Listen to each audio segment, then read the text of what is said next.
جو بظاہر اللہ اور مومنوں سے مذاق کر رہے ہوتے ہیں یہ کہہ کر کہ ہم ایمان لے آئے ہیں، حقیقتاً وہ ان سے مذاق نہیں کر رہے، وہ اپنے آپ سے مذاق کر رہے ہیں، کیونکہ ان کی ان نیتوں کے بارے میں، ان کے اس ذہن کے بارے میں اللہ کو تو پہلے سے معلوم ہے، اور نہ صرف اللہ کو معلوم ہے بلکہ اللہ نے وحی کے ذریعے اپنے نبی اور نبی کے ذریعے سے مومنین کو بھی بتا دیا ہے۔ اور نبی اکرم صلی اللہ علیہ وسلم نے کچھ منافقین کے نام لے کر کہا کہ یہ منافق ہیں۔ تو اب یہ مذاق ہی ہوا کہ ایک شخص آپ کے پاس آ کر آپ کے ساتھ آپ کا اعتماد جیتنے کی کوشش کر رہا ہے، حالانکہ آپ کو پتہ ہے کہ وہ حقیقتاً آپ کے خلاف ہے، اور آپ کو دل ہی دل میں ہنسی آئے گی کہ بھائی ایسے ہی خواہ مخواہ میرے ساتھ اس طرح کی باتیں کر رہے ہو، بلکہ تمہاری تو یہ سوچ ہی نہیں ہے، تم تو بالکل مختلف سوچ کے مالک ہو، میرے ساتھ ایسے خواہ مخواہ مذاق کر رہے ہو۔ تو آپ سوچیں گے کہ بھائی میرے ساتھ مذاق نہیں کر رہا بلکہ اپنے ساتھ مذاق کر رہا ہے، اپنا ٹھٹھا بنوا رہا ہے، اپنا استہزاء کروا رہا ہے، کیونکہ اس کی حقیقت تو مجھ پر آشکار ہے، مجھے تو پتہ ہے اس کا۔ تو یہاں پر اللہ رب العالمین نے بھی یہی بات ہمارے سامنے رکھی ہے۔ اس کے بعد فرمایا فی قلوبہم، ان کے دلوں میں مرض، بیماری ہے، فزادہم اللہ، بس اللہ نے زیادہ کر دیا ہے، ہم ان کو مرضا، بیماری میں، اللہ نے ان کی بیماری کو ان کے دلوں میں زیادہ کر دیا ہے، وَلَهُمْ، اور ان کے لیے عذاب، عذاب ہے، علیم، دردناک۔ تو پچھلے سبق میں نے علیم اور عظیم میں فرق بتایا تھا، یہ علیم الف والا ہے، جیسے ہم پڑھتے ہیں رنج و علم الف سے، تو یہ علیم دردناک، ان کے لیے دردناک عذاب ہے، بما کانوا یکذبون، اس وجہ سے، بما اس وجہ سے، کانوا وہ تھے، یکذبون جھوٹ بولتے، کیونکہ وہ جھوٹ بولتے ہیں تو لہٰذا ان کے جھوٹ بولنے کی وجہ سے اللہ نے ان کے لیے دردناک عذاب تیار کر رکھا۔ اور ایک جگہ پر اللہ رب العالمین نے قرآن مجید میں فرمایا ان المنافقین فی الدرک الاسفل من النار، بے شک منافق جہنم کے سب سے نچلے گڑھے میں ہوں گے۔ وَإِذَا قِيلَ لَهُمْ، اور جب کہا گیا ان کو، لا تفسدوا، نہ تم فساد پھیلاؤ، اور جب کہا گیا ان سے نہ تم فساد کرو، فساد پھیلاؤ، فی الارض، زمین میں، جب ان سے کہا جاتا ہے، ان سے کہا گیا کہ زمین میں فساد نہ پھیلاؤ، کیونکہ منافقین کا جو اولین جو ان کا وتیرہ ہے وہ یہی ہے کہ وہ فساد پھیلاتے ہیں، کیونکہ اس کے علاوہ تو ان کو کچھ حاصل نہیں ہوتا، کیونکہ وہ کھل کر یک رنگ ہو کر تو کہیں پر بھی نہیں رہ سکتے، نہ کافروں کے ساتھ نہ مومنوں کے ساتھ، تو ان کو ملتا کیا ہے؟ ان کو فساد ملتا ہے۔ قالو، انہوں نے کہا، یہ اس کا ترجمہ مفسرین کہتے ہیں، وہ کہتے ہیں، قالو وہ کہتے ہیں یا انہوں نے کہا، انما سوائے اس کے نہیں، نحن ہم، مصلحون اصلاح کرنے والے ہیں، ہم تو بھائی کیا ہے؟ اصلاح کرنے والے ہیں، ہم تو اصلاح کرنے والے ہیں، ہم تو لوگوں کا بھلا کرنے والے ہیں، ہم تو لوگوں کو بہتر راستے کی طرف لے جانے والے ہیں۔ اس کے بعد آگے چلتے ہیں، الا خبردار، انہم بے شک وہ، ہم المفسدون وہ فسادی ہیں، وہ فساد پھیلانے والے ہیں، ولکن لا یشعرون اور لیکن وہ شعور نہیں رکھتے، وہ فساد پھیلانے والے ہیں، ان کی باتوں سے ان کے کاموں سے فساد پھیل رہا ہے لیکن انہیں شعور نہیں ہے۔ وَإِذَا قِيلَ لَهُمْ اور جب کہا گیا ان کو آمینو تم ایمان لاؤ، اب یہ آمینو یہ امر کا صیغہ ہے، حکم کا صیغہ ہے، ایک ہوتا ہے آمنو وہ ایمان لائے، یہ ماضی کا صیغہ ہے، تو آمنو یہ ماضی ہے اور آمینو یہ امر ہے۔ وَإِذَا قِيلَ لَهُمْ اور جب کہا گیا ان کو آمنو ایمان لاؤ، کما آمن الناس جیسے ایمان لائے لوگ، قالو انہوں نے کہا، انؤمن کیا ہم ایمان لائیں، کما جیسے آمن السفہاء ایمان لائے بے وقوف، السفہاء بے وقوف، سفیہن کہتے ہیں بے وقوف، الا خبردار، انہم بے شک وہ، ہم السفہاء، وہ خود ہی پاگل ہیں، وہ خود ہی بے وقوف ہیں، ولکن لا یعلمون، اور لیکن وہ نہیں جانتے۔ اب یہاں پر ابتدائی ترجمے والوں کے لیے جو قرآن مجید کے بالکل ابتدائی طالب علم ہیں، ان کے لیے ایک چیز سمجھنا ضروری ہے، لا یعلمون، جیسے یہاں میں نے ترجمہ کیا کہ وہ علم نہیں رکھتے، تو ایک لفظ ہوتا ہے یعملون۔ اب یعملون، یہ اس کے جو یہ کے بعد حرف یا کے بعد عین میم لام 3 حرف ہیں، اس سے ہوتا ہے عمل، تو وہ عمل کرتے ہیں، وہ عمل نہیں کرتے۔ لا یعملون، وہ عمل نہیں کرتے۔ اور اگر لا یعلمون ہوتا ہے تو اس کا حرف یہ کے بعد یعنی حرف یا کے بعد عین لام میم یعنی علم، تو علم کا مطلب کیا ہے؟ جاننا، تو وہ جانتے نہیں ہیں۔ تو دونوں الفاظ ایک جیسے تھوڑے سے ملتے جلتے ہیں، اس لیے میں نے اس کی وضاحت بہتر سمجھی۔ وَإِذَا، اور جب، لَقُوا، وہ ملاقات کرتے ہیں، الَّذِينَ، ان لوگوں سے، آمنوا، جو ایمان لائیں۔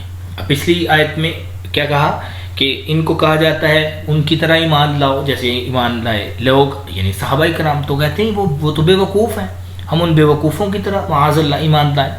اللہ کہتے ہیں یہ نہیں جانتے۔ اور جب یہ ملتے ہیں، لقو، ملتے ہیں، الذین، ان لوگوں سے، آمنوا، جو ایمان لائے، قالوا، وہ کہتے ہیں، آمنا، ہم ایمان لائے۔ اب کافروں کے ساتھ کیا تھے؟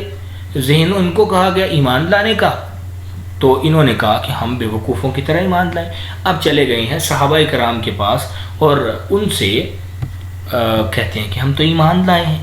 وَإِذَا، اور جب، خَلَوْا، وہ لوٹتے ہیں، الگ ہوتے ہیں، خلو کا صحیح ترجمہ وہ الگ ہوتے ہیں، پلٹتے ہیں، اِلَىٰ شَيَاطِینِہِمْ، اپنے شیطانوں کی طرف، اپنے سرداروں کی طرف، قالوا، انہوں نے کہا یا وہ کہتے ہیں، اِنَّا مَعَكُمْ، بے شک ہم تمہارے ساتھ ہیں۔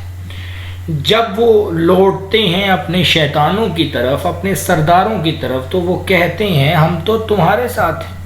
انما، بے شک ہم، انما نحنو، سوائے اس کے نہیں کہ ہم، یا بے شک ہم، یا ہم ہی، نحنو، ہم ہی، مستہزئون، مذاق کرنے والے ہیں۔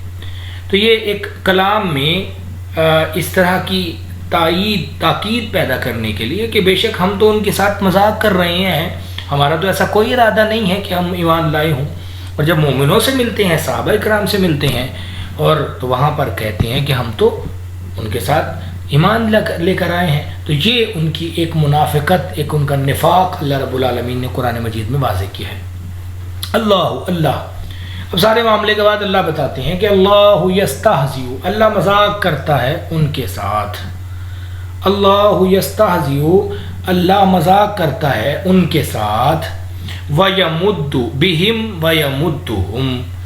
وَيَمُدُّهُمْ، اور وہ بڑھاتا ہے ان کو، فی طغیانہم، ان کی سرکشی میں، یعمہون، بہکائے جاتے ہیں۔ اللہ ان کو بڑھا دیتا ہے ان کی سرکشی میں، ان کے بہکاوے میں وہ بھٹکتے رہتے ہیں، اللہ ان کو ڈھیل دیتا رہتا ہے، وَيَمُدُّهُمْ، اللہ ان کو ڈھیل دیتا رہتا ہے، فی طغیانہم، ان کی سرکشی میں، یعمہون، وہ بھٹکتے رہتے ہیں۔ اولئک، وہی لوگ، الذین، وہی لوگ، اولئک الذین، ہاں وہی لوگ، اشتروا الضلالۃ، وہ انہوں نے خریدی، الضلالۃ، گمراہی، بالہدی، ہدایت کے بدلے۔ اللہ فرماتے ہیں کہ ان لوگوں نے جب یہ سارے کام سر انجام دیے تو ان لوگوں نے گمراہی خرید لی ہدایت کے بدلے۔ تو یہ وہی لوگ ہیں جنہوں نے گمراہی کو ہدایت کے بدلے خریدا ہے۔ فما ربحت، پس نہیں فائدہ دے گی، تجارتہم، ان کی تجارت، ان کا یہ خریدنا گمراہی کا، وما کانوا مہتدین، اور نہ یہ ہدایت پانے والے ہیں۔ مثلہم، ان کی مثال، مثلہم، ان کی مثال، کمثل الذی، ان لوگوں کی مثال کی طرح ہے، استوقد نارا، جس نے جلائی آگ۔ اب اللہ ان کی مثال دے رہے ہیں منافقین کی کہ ان کی مثال کیسی ہے، استوقد نارا، کہ جس نے جلائی آگ ایسے شخص کی طرح اس کی مثال ہے. فلما اضاءت، پس جب روشن ہو گئی، ما حولہ، جو اس کے ارد گرد ہے، ذہب اللہ، لے گیا اللہ، بنورہم، ان کی نور کو، ان کی روشنی کو اللہ نے سلب کر لیا، وترکہم، اور چھوڑ دیا ان کو، فی ظلمات، گمراہی میں، اندھیرے میں، لا یبصرون، وہ نہیں دیکھتے، وہ دیکھ نہیں سکتے، ان کی بصارت ختم ہو گئی ہے، انہیں کچھ سجائی نہیں دیتا. تو اللہ رب العالمین نے یہاں پر منافق کی مثال بیان کی ہے کہ ان لوگوں کی مثال ایسی ہے کہ جب ان کے ارد گرد سب کچھ روشن ہے، جو کہ صحابہ اکرام، نبی اکرم صلی اللہ علیہ وسلم نے سب کچھ ان لوگوں کے سامنے روز روشن کی طرح عیاں کر دیا ہے، تو اللہ نے ان سے ان سارے کے سارے حق کو، ان ساری اللہ کی نشانیوں کو دیکھنے کی صلاحیت کو ختم کر دیا ہے. سمن، یہ ترجمہ ذرا اس کا دھیان سے دیکھیے گا. سمن وہ بہرے ہیں، بکمن وہ گونگے ہیں، عمیٌ وہ اندھے ہیں.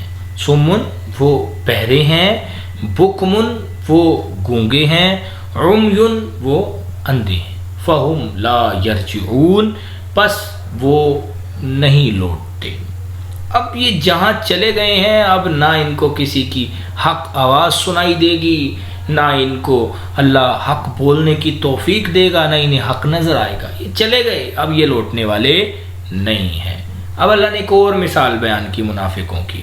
تو یہ پورا کا پورا رکوع اللہ نے منافقوں کے متعلق بیان کیا. کہا او کصیب، یا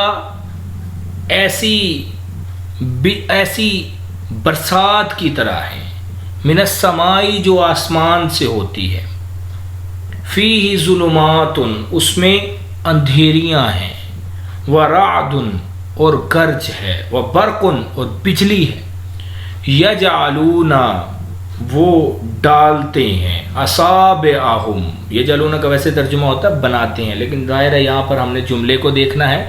یجعلون وہ بناتے ہیں یا وہ ڈالتے ہیں، اصابعہم اپنی انگلیوں کو، اصابعہم ویسے پوروں کو کہتے ہیں، تو اپنی انگلیوں کے ان پوروں کو، فی آذانہم اپنے کانوں میں، من الصواعق حذر الموت، موت کے کڑکڑ، موت کی کڑکڑاہٹ سے، اس کے ڈر سے وہ اپنی انگلیاں کانوں میں ڈال لیتے ہیں. کس وجہ سے؟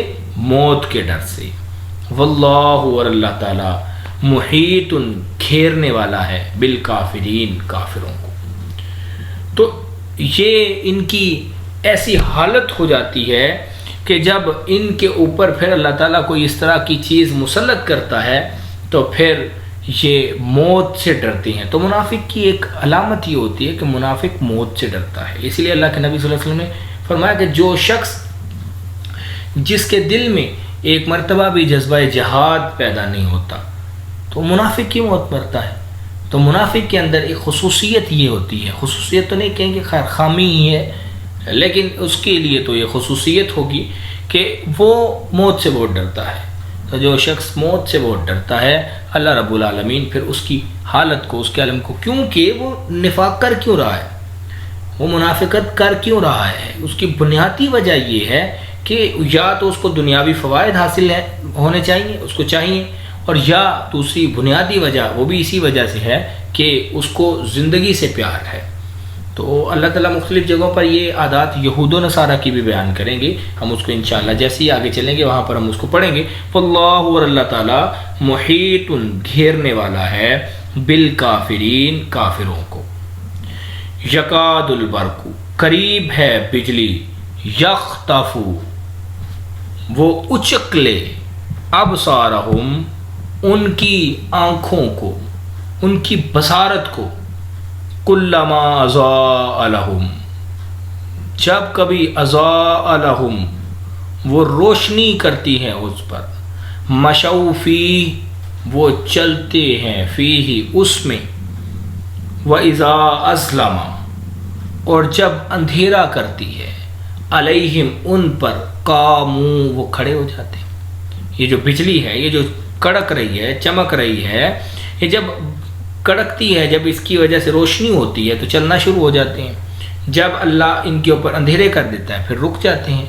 وَلَوْ شَاءَ اللَّهُ اور اگر اللہ چاہتا لَذَهَبَ بِسَمْعِهِمْ اللہ لے جاتا ان کی سماعتوں کو بیکار کر دیتا. وَأَبْصَارِهِمْ اور ان کی آنکھوں کو بصارتوں کو دیکھنے کی حس کو اللہ بیکار کر دیتا. ان اللہ بے شک اللہ تعالی علی کل شیء قدیر ہر چیز پر قدرت رکھنے والا ہے. تو یہاں پر اللہ رب العالمین نے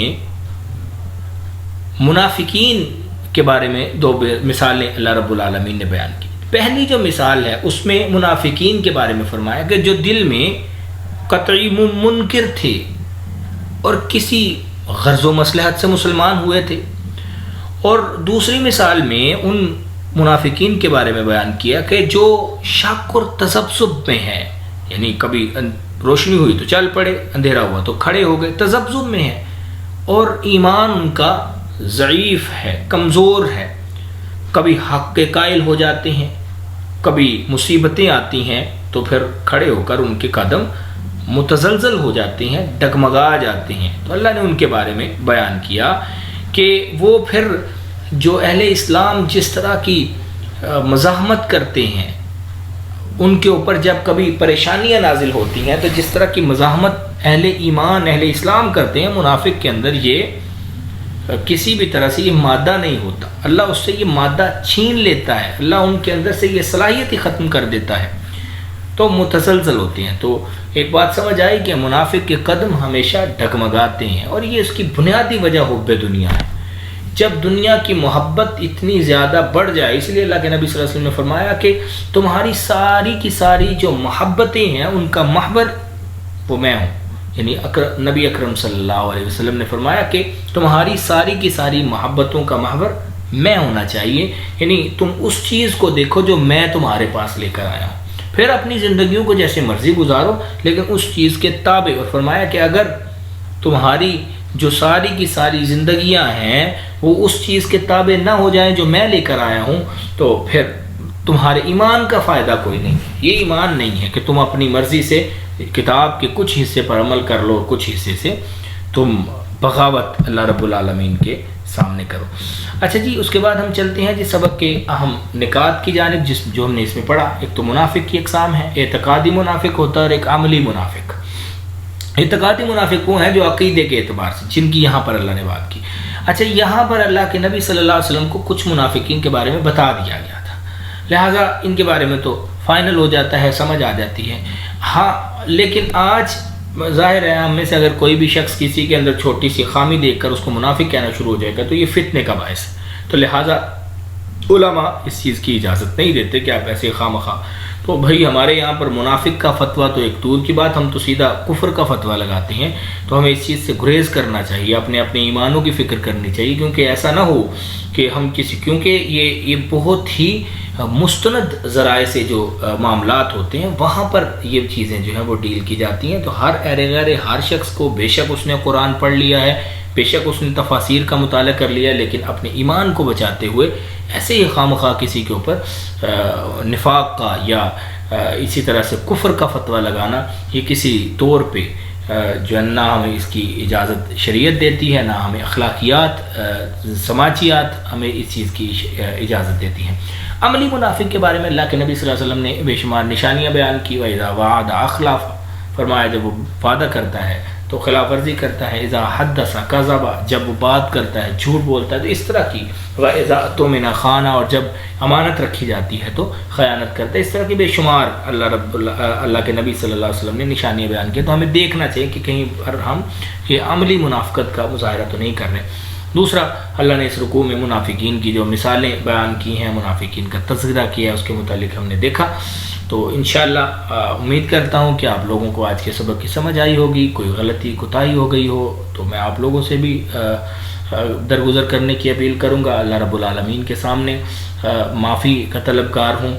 اسی طرح سے اپنے لیے، میرے لیے، اپنے والدین، میرے والدین کے لیے دعا کریں کہ اللہ رب العالمین ہم پر اپنی رحمتیں کرے۔ اسی کے ساتھ ساتھ تمام انسانیت اور بالخصوص مسلمانوں کے لیے دعا کریں کہ اللہ رب العالمین ان پر ہر طرح کی آزمائش میں اللہ ان کے اوپر اپنی طرف سے انعامات اور رحمتیں برسائے، اور ہمیں اپنی طرف سے ہمیں جن آزمائشوں میں ڈالیں اللہ رب العالمین ہمیں ان سے صحیح طریقے سے سرفراز و کامران ہو کر نکلنے کی توفیق عطا فرمائے۔ وآخر دعوانا الحمدللہ رب العالمین۔